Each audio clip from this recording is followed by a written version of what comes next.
वहीं दुर्ग और मनेंद्रगढ़ दौरे पर रवाना होने से पहले मुख्यमंत्री भूपेश बघेल ने रायपुर में मीडिया से बातचीत में कहा कि 21 मार्च को विश्व वानिकी दिवस के मौके पर मुख्यमंत्री वृक्ष संपदा योजना का शुभारंभ करने जा रहे हैं। उसी दिन इस योजना पर विस्तार से चर्चा की जाएगी।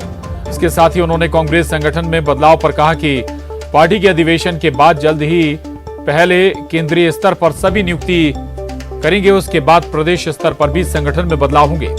वहीं दिल्ली से आई बीजेपी की सर्वे टीम पर सीएम ने तंज कसते हुए कहा कि मैं तो पहले से ही कह रहा था कि सभी 14 बीजेपी विधायकों के टिकट कटने जा रहे हैं। वहीं पीएम मोदी से मुलाकात पर सीएम बघेल ने कहा कि पीएम से मिलकर जनगणना के बारे में चर्चा की गई, क्योंकि जनगणना से ही आरक्षण मामले का हल निकलेगा।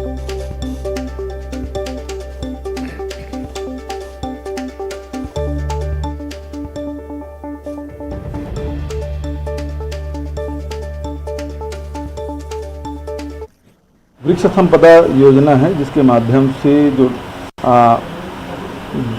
धान के अलावा दूसरा खेती करना चाहते हैं उसको हम बढ़ावा दे रहे हैं। जैसे मिलेट को हमने बढ़ावा दिया, उसी प्रकार से वृक्षारोपण को भी बढ़ावा देना है।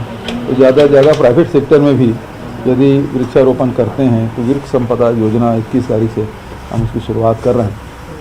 उसका बड़ा कार्यक्रम है, उसको लॉन्च करेंगे और डिटेल में फिर उस दिन बात होगी।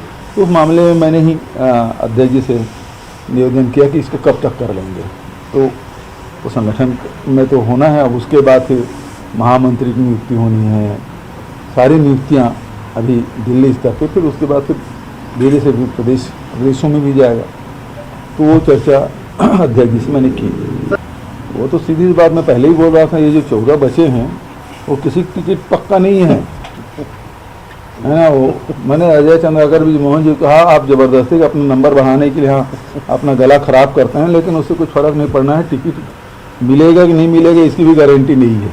तो जनगणना ही मुख्य आधार है, चाहे जितने शासकीय योजना का हो, चाहे वो आरक्षण का मुद्दा हो, वो जनगणना से ही उसका समाधान निकलेगा। और इसलिए मैंने बार बार निवेदन किया है। और यहाँ भी राष्ट्रीय महाधिवेशन जब रायपुर में हो तो उसमें भी कांग्रेस ने प्रस्ताव पारित किया जनगणना होना चाहिए, मेरा ही प्रस्ताव था और मैंने प्रधानमंत्री से रिक्वेस्ट किया। तो मुख्यमंत्री भूपेश बघेल मनेंद्रगढ़ निकलने से पहले उन्होंने मीडिया से भी बात की, कई मसलों पर उन्होंने अपनी बात रखी। ये भी बताया कि भाई संगठन में भी बदलाव संभव है, पहले केंद्रीय स्तर पर नियुक्तियां होंगी और उसके बाद नंबर छत्तीसगढ़ का आएगा। जनगणना पर भी उन्होंने कहा, चूंकि कल प्रधानमंत्री नरेंद्र मोदी से मुलाकात हुई थी मुख्यमंत्री भूपेश बघेल की, और उन्होंने कहा कि उन्होंने जनगणना पर भी प्रधानमंत्री से बात की है। इसके अलावा विपक्ष पर निशाना साधना कभी नहीं भूलते सीएम भूपेश बघेल। ममता लांजेवार न्यूज़ 18 संवाददाता हमारे साथ जुड़ी हैं। ममता, जिक्र कर रहे थे सीएम की छत्तीसगढ़ में भी संगठन के स्तर पर बदलाव हो सकते हैं, लेकिन विपक्ष लगातार उनके टारगेट पर रहा है।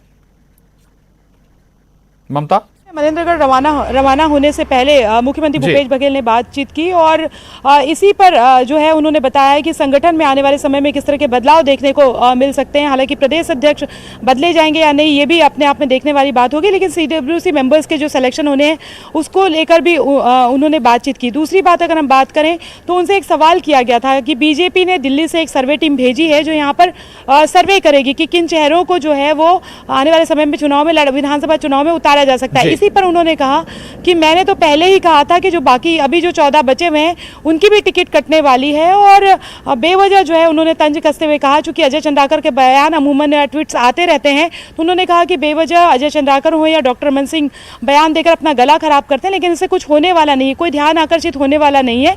पार्टी ने यह तय करके रखा हुआ है कि उनकी टिकट कटेगी। जाहिर तौर पर इस पर देखना है कि बीजेपी का किस तरह का बयान है। दूसरी बात अगर हम बात करें तो प्रधानमंत्री से मुलाकात करने के बाद भी उन्होंने जनगणना पर खासतौर पे बात कही कि जनगणना जो है वो कराई जाए। और इसी को लेकर अगर हम बात करें तो जनगणना के बाद जो शुरू हुई यहाँ पर प्रधानमंत्री आवास योजना को लेकर, प्रधानमंत्री आवास योजना के तहत जो है मकान पर्याप्त मात्रा में नहीं बनने और हितग्राहियों को उनका लाभ नहीं मिलने का आरोप जो है वो बीजेपी लगातार सरकार पर लगा रही थी। इसी पर मुख्यमंत्री भूपेश बघेल ने एक बड़ा दांव खेला था और एक बड़ा बयान दिया था। उन्होंने कहा था कि सरकार जनगणना करा ही नहीं रही है केंद्र सरकार हर 10 साल बाद करवाने का प्रावधान जी। है, और जब तक जनगणना नहीं होगी तो पता कैसे चलेगा कि एक्चुअल जो हितग्राही हैं जी। उनकी संख्या क्या है। कोरोना काल में जो है कई लोग जो अगर हम बात करें तो ठीक है। बीपीएल से चल, ऊपर ठीक हो है गए और ममता। कई उसके नीचे भी ममता, आ गए। लेकिन जिसका जिक्र कर रहे थे, विपक्ष लगातार निशाने पर होता है। मुख्यमंत्री ने कहा भी जो सर्वे टीम है कि भाई सभी विधायकों के 14 के 14 जो विधायक रहे उनके टिकट काटने जा रही है बीजेपी। रिएक्शन भी कोई आया है क्या विपक्ष का? देखिए, अभी अगर हम बात करें तो शाम को 4:30 जी। बजे बृजमोहन अग्रवाल जो हैं उनकी प्रेस कॉन्फ्रेंस होने वाली है। लेकिन कल की अगर हम बात करें तो कल ये जो चर्चा है वो अमूमन होती ही रहती। कई बार मुख्यमंत्री जी। इस पर कह चुके हैं कि 14 लोगों की जो है वो टिकट कट चुकी है। हालांकि भारतीय जनता पार्टी का कहना है कि कांग्रेस जो है वो इस बात की परवाह करे कि उनके कितने लोगों की टिकट जो है वो बचने वाली है। और दावे हालांकि दोनों ही पार्टियां जो है विधानसभा चुनाव को लेकर कर रही हैं कि कांग्रेस जो है उनका कहना है कि जो पुराना परचम है वो लहराएंगे। बीजेपी का कहना है कि इस बार वो दांव नहीं चलेगा। चुनाव जो है वो करीबन 6 महीने बचे हुए हैं, ये तो जी। आने वाला समय बताएगा कि क्या होता है। लेकिन ये जरूर है कि वार प्रतिवार इसी तरह से शुरू हो गए हैं। जी चलिए, शुक्रिया आपका जानकारी के लिए, धन्यवाद ममता इस पूरी जानकारी के लिए।